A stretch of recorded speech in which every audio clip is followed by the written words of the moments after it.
दोस्तों, क्या आपको याद है कि जब आप छोटे थे तो आपके पास एक सुपर पावर थी और आप इसका यूज़ हर रोज़ करते थे। जैसे कि आप पूछते थे, स्काई ब्लू क्यों है, बर्ड्स हवा में कैसे उड़ते हैं और मुझे ये सब्जी क्यों खानी पड़ेगी।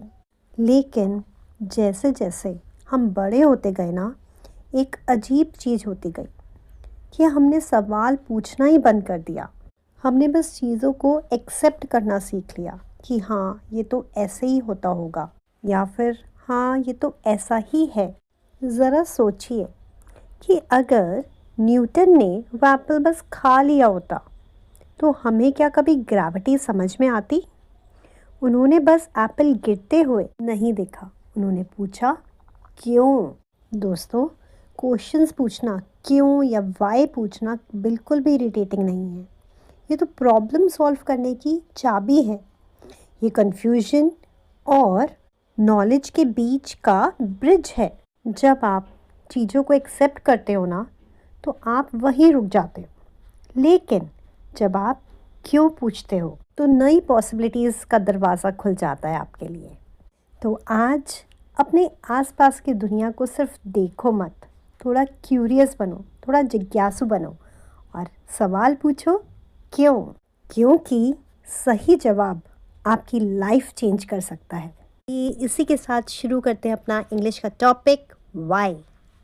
दोस्तों, अगर आप वाई बोलना सीख गए, वाई को यूज़ करना सीख गए इंग्लिश में, तो आप किसी से भी किसी भी बात रीज़न जानना सीख जाएंगे, मतलब वजह जानना सीख जाएंगे।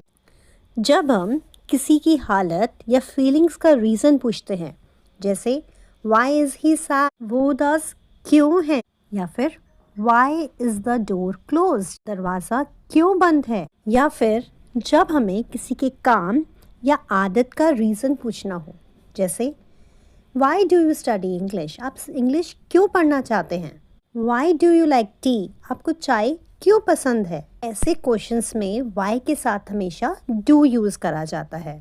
जब ज़्यादा लोग या ज़्यादा चीज़ें होती हैं, तब हम वाई आर लगा के क्वेश्चन बनाते हैं, जैसे why are they shouting, why are you late, इस तरह से। और जब बात पास्ट की करनी हो, तब हम वाई के साथ डिड का यूज़ करते हैं, जैसे why did you come late, आप लेट क्यों आए हैं।